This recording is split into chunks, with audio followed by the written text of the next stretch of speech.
Greetings, everybody. Wonderful you could be with us again for our 4th annual year in review and year ahead. We're joined by hundreds of destination marketing organizations. I think something over 500 registered from across the world, across the United States, Canada, Australia, the UK. We saw Tourism Flanders in Belgium, the National Tourism Office of Colombia, Pro-Colombia. We've got DMOs from India, the Singapore Tourism Board, and quite a number of destinations across New Zealand, including in the South Island, where yours truly has just been. So my name is Chris Adams, and I look after research and insights at Miles Partnership. And I'm delighted to be joined today by Mark Blutstein. And Mark, where are you joining us from today? Hi, Chris. Thank you. I'm joining from our Focusrite office in New York, and I run our consumer research on one of the research analysts for Focusrite. Thank you very much. And we're also delighted to be joined by our very good friend, Kees Boeselaar. So I think many of you might be familiar with Kees from various events. And Kees, did you actually ride these camels? Hi, Chris. Thank you. No, I did not. I looked at them and then stepped back in my 4x4 car and continued our drive through the desert around Abu Dhabi. Did not ride them. So, Kees, do you want to give a brief introduction to Focusrite for those who may not be familiar with your company? Would love to. Thank you very much. So a quick recap of who we are and what we do. Focusrite started about, I would say, 25 years ago, and we have evolved into one of the leading research companies in the travel, tourism, and hospitality industry. We have 3 product groups: research, events, and news. And our research services include syndicated, custom, and multi-client research engagements. To complement our research, Focusrite produces several high-profile conferences in the US, Europe, and Asia Pacific.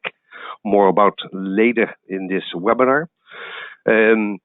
Focuswire, if you could go back one slide. Focuswire is a media service that covers the world of digital travel 365 days a year with news, analysis, and opinion from across the travel, tourism, and hospitality sector. And finally, we have more than 35 analysts around the world, and our focus has been and will always be on travel research, including travel technology, innovation, and distribution. Back to you, Chris.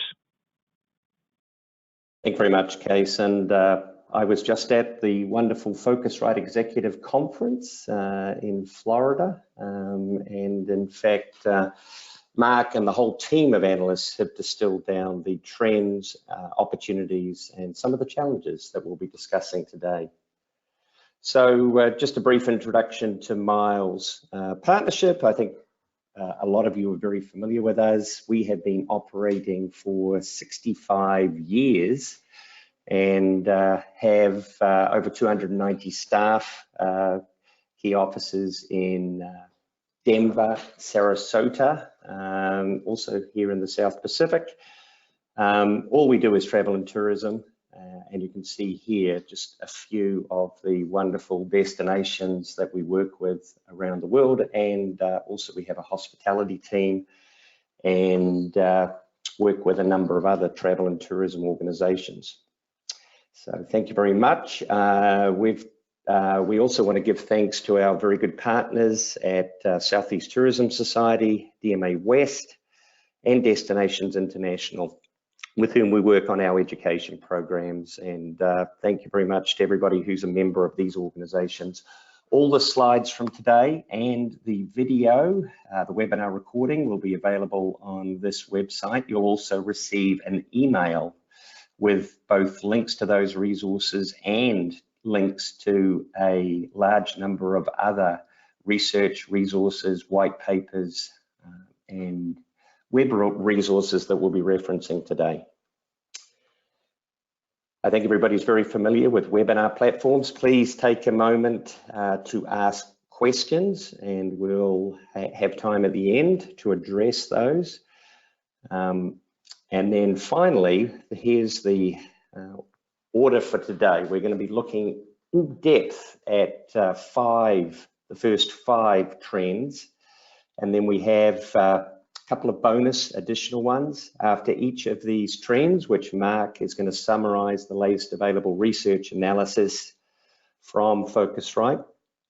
I'll jump in with some practical examples and resources, and then we'll have time at the end for questions. So without further ado, let me pass over to Mark, and let's jump into our first trend, which is focused around on destination decisions, Mark. So many of the people joining us today are destination marketing organizations, and of course their central mission is driving visitation to a destination. I know you've been looking at this subject through your destination unknown research for a number of years. So what's the latest data that you have on how people decide where to go? Yeah, thank you, Chris. And because of that success of that report, we were actually able to do a whole study just on destination and the decision process. And one of the major findings we found out is less than half of travelers from 7 major travel markets get to actually choose their destination when traveling. They're more likely to travel to places where they can actually visit friends or family. So that's what we're showing here on this chart. So that's the top one. And I do want to highlight one market in particular, and those are Chinese travelers, who are the green bar on the chart. And they're actually the lowest percentage of travelers that travel to a place they selected independently. And if you look at this, is that travelers are taking only 2 to 3 leisure trips a year. What we kind of see is that they're actually probably only picking that destination probably once a year. So most of the time they're actually driven to a destination for various other reasons. And then even when they actually get to pick a destination, the majority of travelers from the mature markets already know where they want to go. Another insight we found was travelers do keep a list of destinations they want to go to and finally take the leap and go when things line up for them. So that's either if it's financially or they found a good deal. One market where travelers actually have a blank slate to destination selection is China. So we see that here at them only having 4% actually had a specific place in mind. And we'll actually do a deep dive in another section about China, because we do know it's a major emerging travel market, and we need to understand kind of what's going on among their travelers. So what we see here is the U.S. at the top with 63% of travelers already knowing where they want to go, even though they got to pick. And a lot of this has to do with what we already know about U.S. travelers, is they're one of the least likely to visit an international destination. So we see here that only 33% of U.S. travelers visited an international destination in 2018.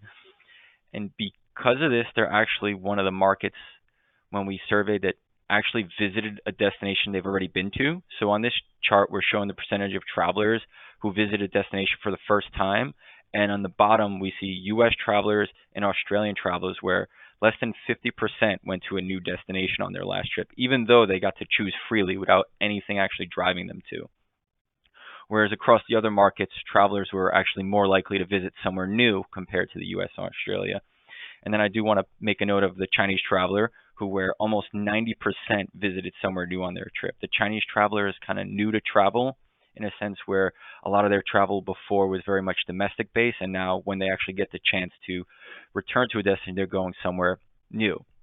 But I do want to focus on those travelers that actually return to a destination. So those travelers are returning to destinations primarily for 2 reasons. Either they had a really good experience the first time, or when they were researching and looking at places to go, they believed it provided them with a good value for money. And a good value for money is very arbitrary to the traveler. It could either be just a price point or just a deal, or some type of incentive that they're getting based on currency exchanges or where their market is. And now, how do you get a traveler to visit a new destination? Well, the number one option that travelers selected was that they always wanted to visit, which indicates our belief that travelers do keep a list of places they want to go to, and it's just when the time is right that they will actually take the jump and go to a new destination. They're also influenced by recommendations from friends and family. And one thing we know about recommendation from friends and family, that's not always offline. That actually also does occur online nowadays through social media channels and email. And the other option that travelers selected a lot was that it provided good value for money. So good value for travelers will either get them to visit a new destination or even return to a destination they've been to. So now, Chris, what are you seeing as far as kind of practical applications of some of these gathering travelers to their destinations?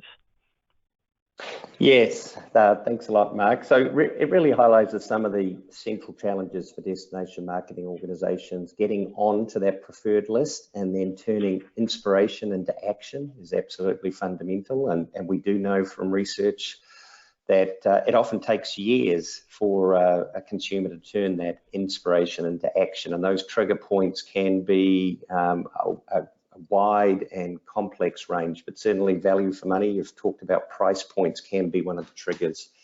Certainly in terms of some of the resources that destination marketing organizations need to tap into is the concept of locals. So locals are going to be important in a number of ways.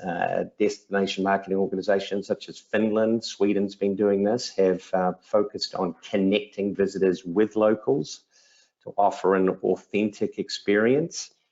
But locals, of course, are very powerful in terms of stimulating visiting friends and relative, or VFR travel.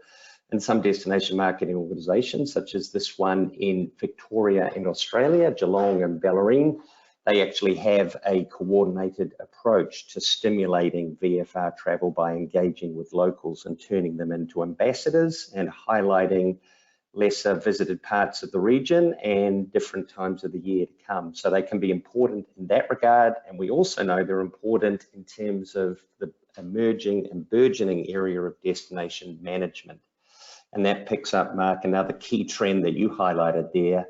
The quality of the experience is fundamental to people returning. And of course, we know, loyalty is hugely important. It's much cheaper and more effective to get people to come back. And that is increasingly shaped by, obviously, crowding, congestion, or other issues that could impact the quality of that experience. And we were involved in a major research study just recently around destination management. One component of that looked at DMOs and how important destination management was to their focus. And you can see from these numbers here, a vast majority of DMOs both believe it's important right now, but almost all think it's going to become far more important. So building your capacity and capability, skills and investment around destination management issues, whether it's dealing with crowding, parking issues, engaging with your local residents to ensure that they see tourism as a positive good is absolutely fundamental. So we've got some key resources and takeaways at the end, but you can see here this whole area of VFR is absolutely critical, and obviously we've emphasized destination management. We'll come back to a couple of these themes later on. So you've mentioned, Mark, already some of the unique aspects of Chinese travelers, and this is going to be a little bit of a recurring theme and trend through today. They're around 9%, only 9% of Chinese travelers have passports, yet they're already the world's largest outbound travel market, so they're hugely important. They have flattened or even declined in some markets, such as the United States, Australia, and New Zealand, but they continue to grow in terms of overall outbound. So what are some of the characteristics that you're seeing out of the China travel market? Yeah, so kind of as I showed even earlier, how the Chinese traveler kind of approaches destination selection at a blank slate, which is kind of very different than some other travel markets. We found some other very astounding statistics about the Chinese traveler. So first off, 99% of Chinese travelers engage with travel online. 58% of the online travel population is 18 to 34. So comparing that to maybe a US or European market, which are only about a third. So that's quite different. They all own smartphones and they spend a lot when they travel. So we need to understand is about the Chinese traveler who actually is able to travel. They're generally coming from a higher income bracket, so then gives them a little more disposable income to actually spend on travel compared to the general Chinese travel population, as well as they're booking flights and starting to look for outbound locations now that the globe is more open to them. And because, as I showed kind of earlier, that blank slate means that they need to really find information on where they want to go. They're looking at new destinations, or they don't have destinations in mind. So what this chart is showing, we asked travelers how much time did they actually spend researching their destination. So China is that top bar, and as you can see, that little blue color, they don't have that. That little blue color represents the percent of travelers who didn't actually research their destination. So all Chinese travelers for their last trip at least spent a day or more researching their destination, which is different than every other market we surveyed. Further, they're spending almost a month, so 1 to 4 weeks. 57% of travelers are spending time just researching what to do in a destination, things that are possible, how to get there possibly. So just gathering as much information as they can. And where they're actually going to get this information is different than the US market. Almost half of Chinese travelers actually went to a social media network to research their destination. That's actively get information or compare options, whereas in the US, it's fewer than 1 in 5 at only 15%. The US traveler kind of treats social media more so as a passive activity, kind of spending time while they're waiting for things, looking at images or statuses or other articles, whereas the Chinese traveler actually goes to their social media, and it's really about the platform they have, which is WeChat. And we're going to talk later more about some of the functionality, but the ability to actually book travel on WeChat is something that makes the Chinese traveler go there for other reasons than just connecting with people. So we found that in one of our surveys is that 2 in 5 Chinese travelers had actually used WeChat to purchase a travel product. Further, they're actually using non-travel platforms to book travel purchases. So we see half have used Meituan, and about also 2 in 5 has used Taobao, which is just a major online retailer. So the rise of the Chinese traveler is a true story. What else can we get from understand about them, Chris? Yeah, well, as I mentioned, some of the growth has been uneven, to say the least, in the last year or so. I think everybody's familiar with some of the international challenges in terms of China, impacting China and the United States, for example. There's also been some hiccups in some other bilateral relationships. So the story is a little bit uneven in the short term, but long term, the size and significance of the Chinese market can't be overstated. So 9% have passports compared to, say, 95% of the UK or 40% of the US. But we actually think China is not only significant in terms of its important long-term growth market, but also because in a number of critical areas, and we'll come back to these during the webinar today, they're predictive of the likely behaviors in other markets. So for example, mobile payment or their use of smartphones is highly predictive of the sort of longer term trends we're seeing in other Western markets. So hugely important as a test market to build capacity and capability in critical areas that are going to become fundamental to all of our markets. And that includes, of course, domestic markets as well. Right, so moving on to our third trend, and this picks up on the concept of smartphones, but also in a world where obviously laptops, PCs, whether at work or at home, and tablets continue to be influential. So we've got a dizzying array of both technology channels and of course media channels within those different device environments. So what are some of the latest research and trends you're seeing about understanding this complex, fragmented environment and how to get cut through, Mark? Yeah, so it's kind of almost an old story now that we have so many devices and we're online all the time, but it is still important to kind of just see the numbers of ownership and what travelers are kind of doing on it, being that it's such a global industry with different devices. So we kind of see across these major markets that over 90% of travelers own either a smartphone or a computer or a laptop. And we also see that almost half in most of the markets, or more than half, own a tablet. So this interchange of devices is always happening when travelers are shopping for any product, and especially travel, being that it's such an inspirational activity that travelers really do want to kind of just stay in touch and look at different images and things that they can possibly purchase.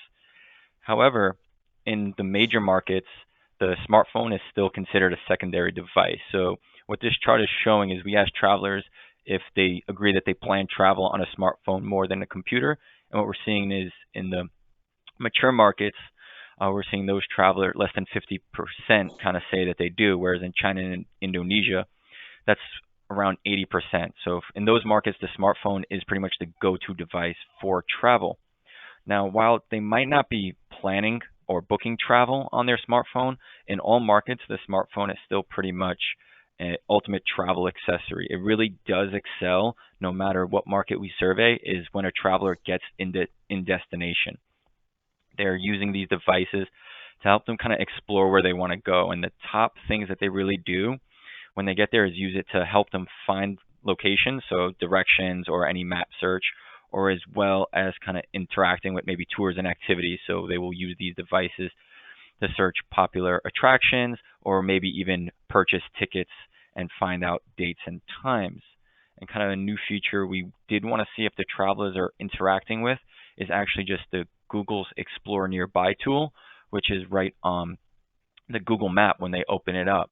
What we found is that 67% of US travelers have used it to either research or book something travel related. So either they're looking at it to just quickly, as they're in a destination, to find restaurants nearby, maybe coffee shops, and just either make the reservation or a booking.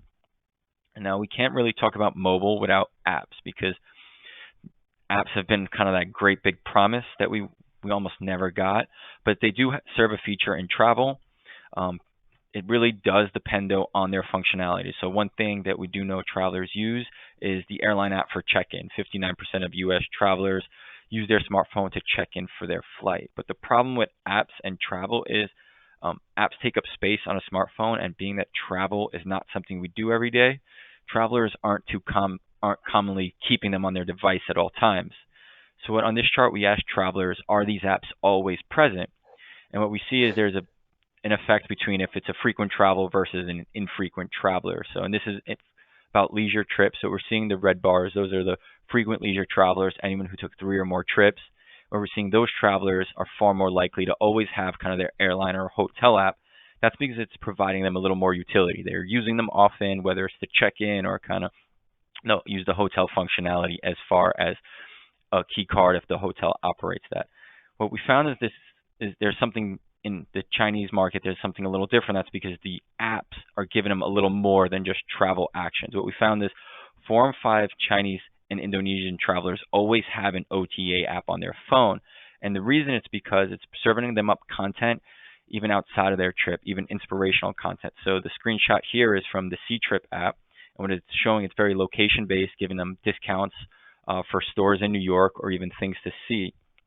Further, kind of the Chinese traveler spends more time throughout the year researching and using OTAs for inspiration, because it provides an ability to have that inspiration, whereas a lot of the Western apps and travel apps are very much utilized around just shopping and booking. So this is something the travelers use and why they're kind of keeping it on their device at all times.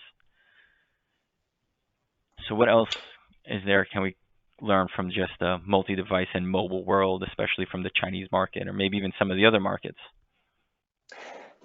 Yes, Mark. I think you've highlighted the critical importance of convenience and access. And just out this week from Think with Google is their 2019 Insights Summary. So they look across all their various verticals and define sort of characteristics and trends that are most important. You can see this quote at the top: satisfying immediacy is often more important than loyalty. So even for powerful brands or destinations with a one-on-one relationship, if you're not delivering the right time, quickly, and obviously optimized for the mobile platform, consumers are going to move on.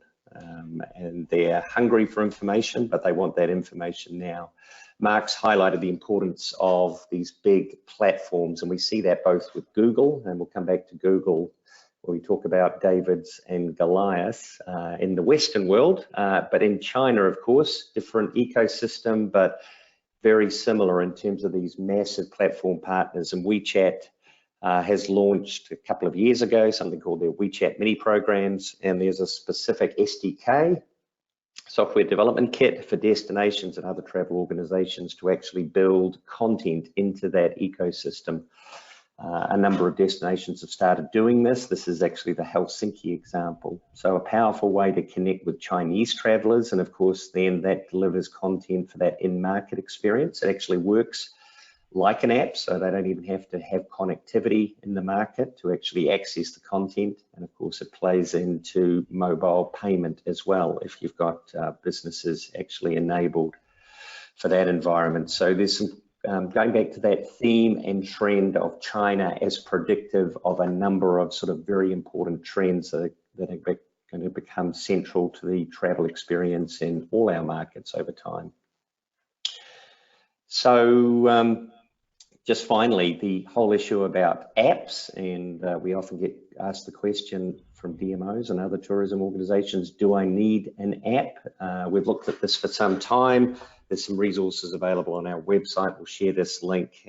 In short, the bar is quite high for developing a compelling app. It needs to have a unique usage and case, business case, and you need to put substantial effort and resources behind marketing it to remind people to re-engage with that app. Otherwise, just ensuring that you're delivering great content across your website, which of course will be optimized for the mobile experience, is probably a much more effective use of resources rather than developing a separate app that you have to keep updated and invest in.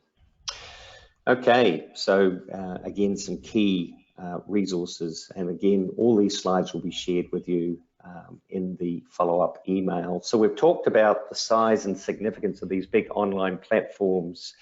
Mark, what are you seeing in terms of their relative reach and influence across different travel markets, both Western markets and China? Are they increasing in their strength and dominance, or are they under pressure? What's the latest research? Yeah, so we've kind of like spoken about them already, and we can already feel some of the pressure they're placing on the travel industry from the earlier slides, like showing how Chinese travelers are already booking on WeChat, and you've shown the functionality of WeChat. But one thing I want to start with is just at the top of the consumer kind of travel planning, like the first place they go to when inspiration hits. And in the US, that's Google. So we ask travelers just once inspiration hits you to start thinking of a trip or start planning online, where are you going? And 25% said Google's the first place over everywhere else. And because of this kind of then controls the downstream traffic of where they might get their information next. And one thing we even ask travelers is Google kind of now has their Google Flights and Google Hotel products, which allow booking through other sites, operating as a meta search for them. And we do know travelers are even then using those platforms to get more information on shopping. Now, comparing this to China, the strong place where they go to is the OTA. They already have the apps always on their phone, and they're giving them inspiration content. So this is where they're actually going first when they're trying to look up information on destinations, where it's almost a third. So they're actually still within kind of the travel space, owning the traveler there. One thing I do want to point out is that, I think as Chris and I have already spoken about the power of WeChat, 6% of travelers in China are going straight to WeChat, most likely being that it's their largest social platform to kind of when inspiration hits on a destination. And the reason is because social really does have a strong place in a traveler for inspiration. While social may not be active for US and European travelers, it is already for the Chinese traveler in terms of booking and kind of shopping. But when we just think of it as kind of like a top of the funnel inspiration source, we do know travelers across markets spend a lot of time on social media, whether it's connecting with friends and family or even brands. But in a travel sense, they're using it a lot for consuming photos and videos, and they're even able to kind of save these to their own lists on the social platform or on those mental lists of future destinations. And we do have data to show that travelers actually do visit places they've seen on social media, and they're actually influenced by things that they've seen on social media. So this chart is showing the percentage of travelers who said they were either influenced by pictures or videos from friends and family, travel brands, or either social influencers. And what we're seeing is across markets, over a third have been influenced by things they've seen on social media. And then when we look at China or Indonesia, that's even approaching 90%. So the ability to kind of influence a traveler through visual imagery or through correct messaging can happen on social media, which then could maybe even change the way we think about kind of what the funnel is on social media. So just an idea of travel shopping, it's really just how is a traveler searching, shopping, and buying. Whereas when you transition that to a social platform where they're actually increasing in their size and their reach, it's really more kind of that inspiration into some sort of conversation with the consumer, and then maybe purchasing, whether it's an in-destination activity, a tour, or even just a hotel or flight. But there's definitely a lot more going on in the social space and even the search space from some of these larger players, and Chris will share some of the things he's found. Yes, and we've talked about obviously the dominance and strengths of these big Goliaths. So, it's called the network effect. So, the early sort of aspirations for the internet was that it would be this very competitive, organic, constantly changing environment with the opportunity for smaller companies to muscle their way in. In effect, the network effect, which is the power of essentially the size, strength, and connectivity that these platforms build, has become a dominant sort of competitive advantage.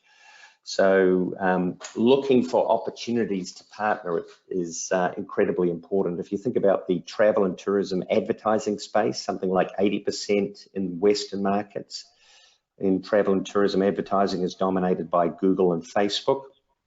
Amazon's currently only a small player, but of course in online shopping, they're enormously powerful and important. Around 40 to 45% of all online shopping in the United States is dominated by Amazon. So very few organizations have more understanding about consumers, and of course they're growing internationally as well.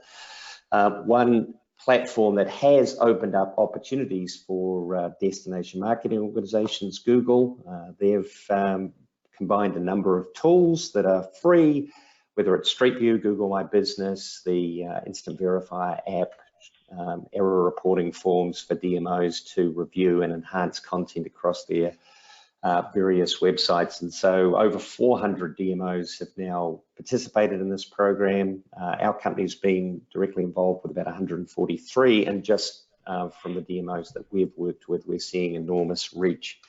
So thinking about how you can complement reach through your own organic, paid and owned channels with these sorts of partnership platform investments is critically important. One platform to keep an eye on, we heard from Mark about the power of social media inspiration, is Pinterest, and arguably they've been a smaller player, but even richer and more immersive in terms of the content. And over the last year, they have been looking at opportunities to enhance their presence in the travel space, including a partnership they have with Airbnb. So certainly keep an eye on what they're doing. They announced at Focusrite that they're going to be making an even deeper commitment in this space. I'm sure a lot of it will involve paid advertising, but again, exploring ways in which you can leverage off and create other organic content opportunities is fundamentally important in all of these partnerships. So think about an open content model in all your marketing, and think about how you can distribute content across all of your owned, paid, shared, and earned platforms, including partnerships with the likes of Google's and others, and content marketing relationships and brand or other organizations in which you have an affinity can also be explored, and that's certainly a burgeoning area in the destination space as well. So we're on the home straight here, Mark, in terms of looking at trends. This is the fifth trend, and one of the areas we wanted to look at was another area that's been talked about for a number of years: personalization, targeting. The nirvana of one-to-one delivery of content that's very specific and relevant to the user. What are some of the sort of research that you're seeing about what is being delivered or not being delivered in this space? Yeah, personalization kind of seems to be that often hyped and under-delivered product right now in travel, and it's really due to kind of the nature of travel. Consumers for leisure are taking on average around 3 trips. Not all the trips are the same, as we've shown that they're not always picking their destination. They're going to visit friends and family or for different reasons.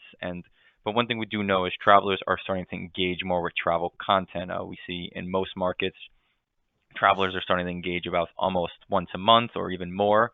So, but that's still not as much as kind of like the websites that we know do personalization well, the Netflixes or the Amazons of the world, or even the social media channels, because consumers are there every day. So that's kind of what kind of is the making this harder a little bit for the travel industry. Yet what we do see is that consumers want this feature. Around 60% of U.S. and European travelers find proactive recommendations, so kind of like pre-trip recommendations, helpful. So this is kind of before they really made a decision, or maybe they've already booked something, but now they're starting to look on what to do in a destination, how to get around. Sometimes preemptive recommendations are things that they are looking for. However, one of the things with personalization, or any time we're interacting with consumers, travelers can be turned off. So what we asked here is, do you get a sense of being uncomfortable if you're seeing too many ads or websites are showing too many relevant offers of products before search? What we're seeing is a significant percentage of travelers do say it does make them feel uncomfortable. I do want to note that even the Chinese traveler, who what we've seen throughout this presentation was very open to technology and on the forefront of a lot of things, even half of those travelers agree that some preemptive ads can cause them to be uncomfortable, maybe even turned off to a brand or some of the offerings. So what we kind of got is, when we mixed some of our qualitative and quantitative data, what we're seeing is the way consumers want they want personalization to be relevant. So they want things that they're being sent out to be within their budget, about places of interest. So if they're a family traveler looking at family trips, they want it to be around that. What they don't really want are spam emails about things they've already booked. So if a company, they booked a hotel with a website, they really don't want to see the same hotel offering the next year or further down the road. What they rather would see is, after they booked a hotel, maybe some relevant offerings, what is nearby the hotel, or just ways that they can kind of get around the city or town they're in from their location, if that's the information that the company knows. But I do know you have a few other examples of personalization you've seen that actually is doing well. Yeah, so I actually canvassed our teams that work with our dozens and dozens of destination marketing organizations who are running personalization platforms, and thanks to Lucia and others who contributed to this. So what we're seeing in this space is, again, it's been talked about, even overhyped, but there's a few practical things that you can do to deliver, such as geographic targeting. So geographic targeting, including identifying specific price and deal offers related to airlines, can be a very influential and powerful way of personalizing content specific to a user. That geographic targeting can include events. So in Maryland's case, they identified 4 markets, including Toronto, the Blue Jays, who were going to be playing, in this case, the Baltimore Orioles in Maryland, and targeted those specific markets with offers to obviously come and travel to follow their team and enjoy both Baltimore and Maryland. So geographic targeting can be powerful. Behavioral targeting is one of those areas that is a huge area of opportunity, but is seldom done well. We've found a few simple things can be very powerful, such as identifying the broad segment or persona of the user from looking at their content interactions. And in this example here, targeting, for example, young women who might have been looking at wedding related content, and then giving them a specific call to action relevant to the content that they've been looking at. And then form abandonment, that's frequently used by OTAs, for example, and in e-commerce sites. So if you're collecting information, whether it's for a visitor guide order, an email sign up, or something else, again, prompting them, as you can see there in the bottom right, reminding them to complete their information and what the benefit of that might be, can be a very powerful way of also lifting engagement rates. So try and start simple and have a tightly defined target audience. Invest in content. That's usually the limiting factor to personalization, is destinations and other travel brands just do not have the range, depth, and context of content. And then start simply and build a business case for further investment down the track. Okay, so I think we're into the final couple here, Mark. We just wanted, as a bonus topic, to look at data, another one of those sort of very topical subjects. And this area of mobile payments. So what are some of the latest research you're seeing about how data is being used and the influence and impact of mobile payments? Yeah, so kind of data and mobile payments, some two topics that we've been speaking about for a while now, but just kind of finally feel like their importance is finally becoming a little more relevant for some actions. In terms of payments, more than half of U.S. smartphone owning travelers have used a mobile payment system to either pay for goods and services in a store or a shop, or kind of transfer money to friends or family. Now, because of the low adoption of these platforms in the U.S., we don't really ask specifically about travel, but kind of as one of the themes of this kind of presentation has been in China, that kind of differs, where mobile payments are almost the norm. The highest percentage of travelers paid for their in-destination activities on a mobile payment system. Alipay, 64% use that, which is one of the major online retailers there, as well as kind of gives them mobile payment systems and does a lot of different offerings for them, and then as well as its major kind of social channel WeChat with 56%. So these systems are actually more widely used than either a credit card or Union Pay. Now, when we kind of focus group Chinese travelers, we have seen that they are willing to use credit cards, but it's not something that, as we see here, that they're very much used to based on this data here. They're far more used to based on kind of their domestic usage to use kind of the mobile payment systems, but when they do go to a new destination, they probably are comfortable very much using credit cards or Union Pay. It's just could be a barrier in the future when so much of the world is becoming more mobile centric.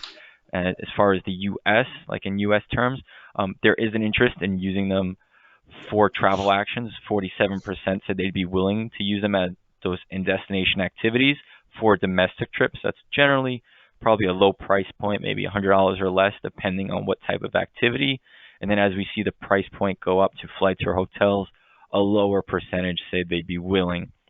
And then when we go to changing that to international currency, it goes even lower. And that's just because we do know there is some difficulty for some of these platforms due to banking regulations and differences between countries to actually change currency.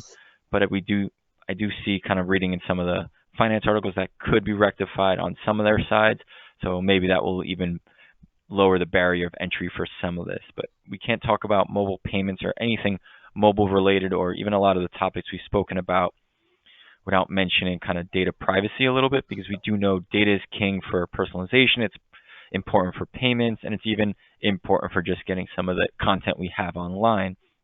But we're seeing now, especially in Europe, but even in the US and even in China, that data privacy is becoming more top of mind for some travelers, and just the easiest way that travelers are able to control some of their data access is through their mobile and smartphones. So kind of like not allowing apps to be downloaded when they access too much information. And what we actually found is that around more than half of travelers haven't downloaded an app because too much access is required. And this is even among Chinese travelers who, for some reason, a lot of people I speak to feel that Chinese travelers aren't concerned about data privacy, but just based off that data point, they are concerned about privacy of their own data. So kind of how we use geolocation data or personalization is very important and should be top of mind for any organization that kind of has traveler data. And I know, being that this is the final section, I know, Chris, you have some good kind of points here as well, kind of showing how this is actually being used in practicality. Yes, and this topic of privacy is going to become more pronounced, certainly in the US, with the introduction of the Californian privacy regulations, which was sort of a slightly watered down version of the GDPR privacy rules from the EU, which have really set the mark on this. So ensuring you've got strong privacy standards and rigorous guidelines about how you hold and protect personal data is absolutely fundamental to business at the moment. But in all these areas, there's new and fresh opportunities, and certainly mobile payment platforms present an exciting opportunity to really stimulate spending out of the Chinese market. We know from a wide range of destinations that those who've worked with their industry on getting mobile payment platforms enabled across more retailers, attractions, activities, and tour companies, they see a lift in spend. So one of the simplest and most powerful ways to increase Chinese spending in your market is to enable mobile payment platforms. And both Alipay and WeChat Pay are working really aggressively around the world, working with local vendors to ensure that the technology is available. And I just wanted to flag, in terms of mobile payments, this report here, we'll share this from the World Travel and Tourism Council, Unlocking the Potential of Mobile Payments. Fantastic resources in this in terms of highlighting again the major trend. They identified that 1 trillion, that's trillion with a T, spending is now being undertaken across mobile payment platforms, and an estimated 30 to 40% of that, if not higher, is in the travel and tourism vertical alone. Obviously, smartphones also offer really rich potential in terms of data. We've been doing a lot of work with geolocation data providers such as Uber Media or Arrivalist.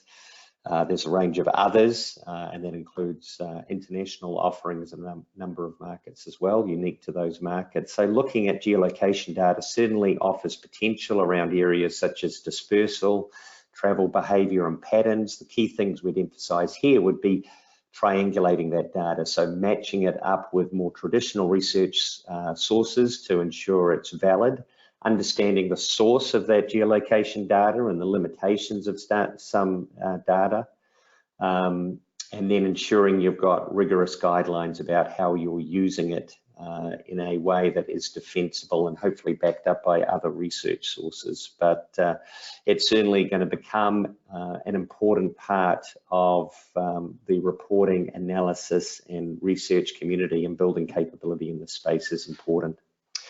So we've emphasized the importance of mobile payment platforms, and then obviously the importance of building capability, capacity and best practices in new data sources such as geolocation data.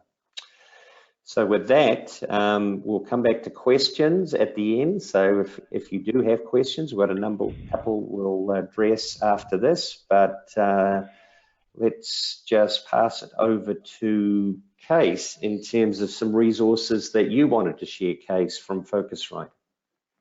Thanks, Chris and Mark. So if you liked the trends that Mark discussed today, please know that all data and insights were sourced from Phocuswright syndicated research, namely Destination Decision, Experiences 2019 and the New Global Traveler.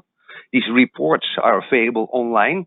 When you receive the link to this presentation deck in a couple of days, just click on the report title and you will be directed to that specific report on our website. Special webinar offer: when you purchase Destination Decision, you get Experiences 2019 report for free. And please note that I also included three reports that can be downloaded for free. Now, more than 60 DMOs worldwide use our data and consumer insights on a daily basis with DMO Open Access. This service offers online access to Phocuswright's entire research library, featuring hundreds of research reports, and it grows with about 60 new reports each year. Focuswire, on the next slide, is our daily newsletter and website on travel technology, news and distribution.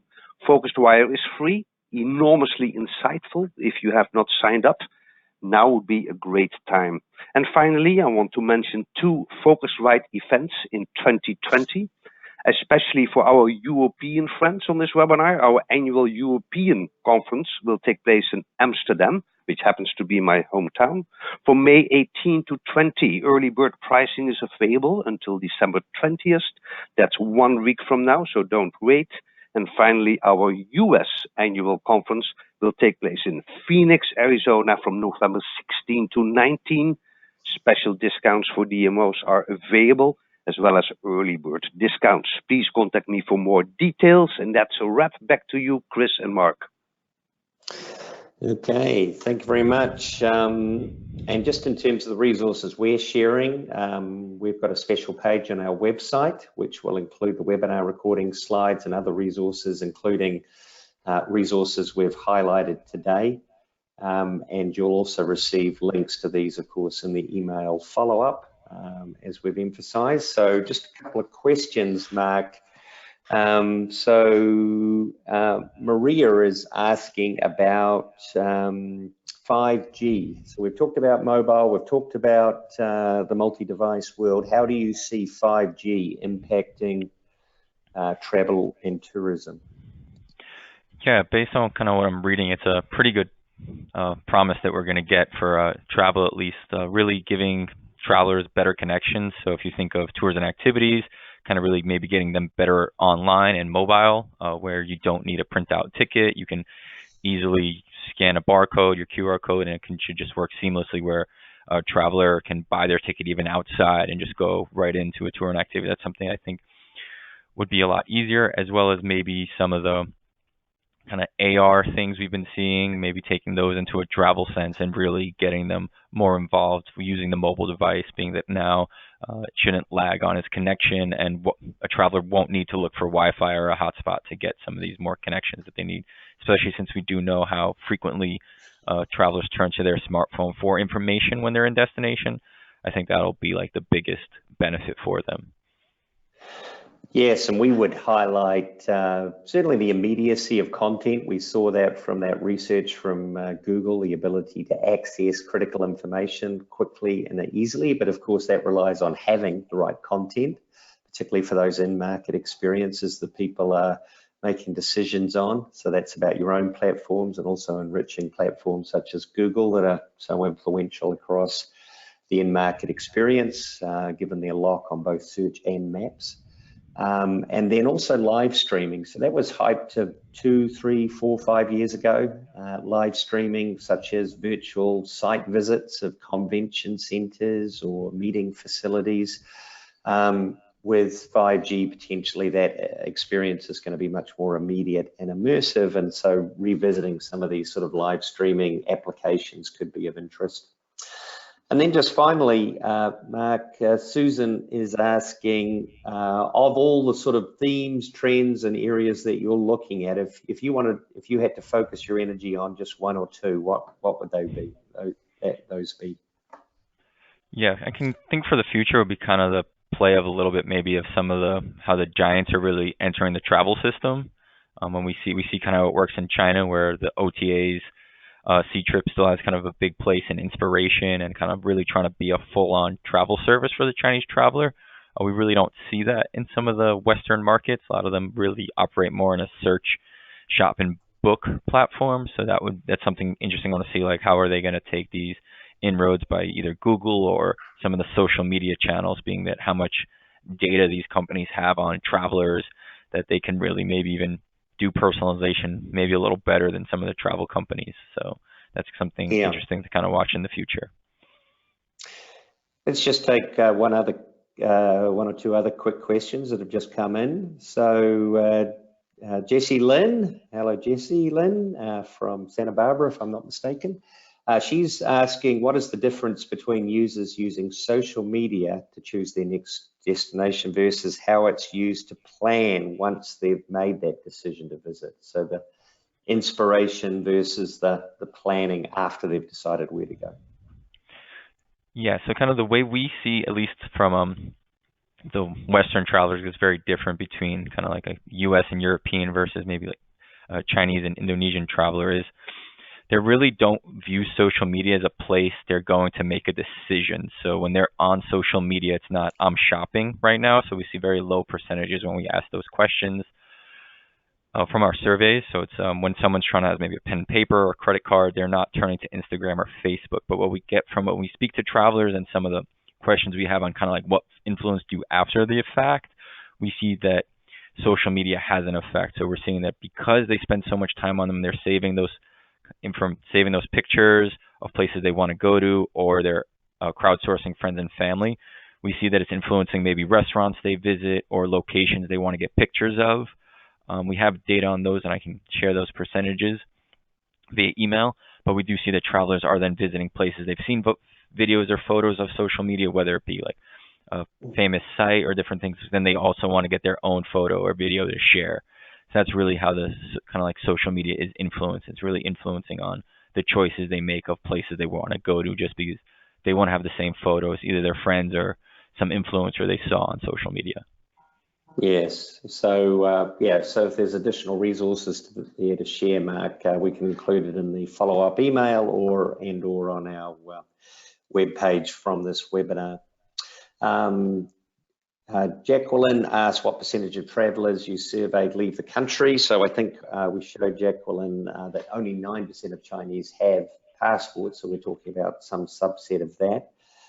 An estimated 120 Chinese will travel in 2020 outbound. So most of those passport holders, and of course that percentage is rising, do travel, but near travel to Asian destinations has been growing faster than long haul.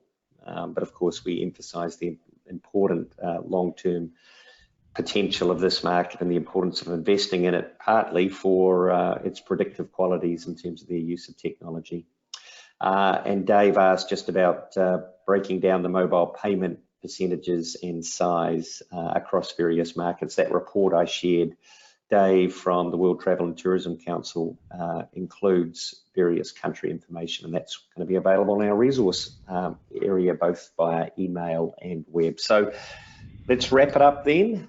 So thank you very much, Mark, for joining us today, and thank you, Case, and the whole Focusrite team in terms of pulling this together. I want to thank my team in terms of pulling these resources together from Miles Partnership.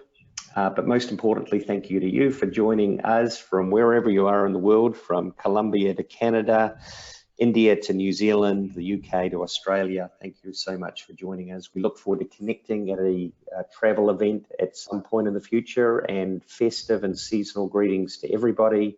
If you are taking a break, have a wonderful time with your family.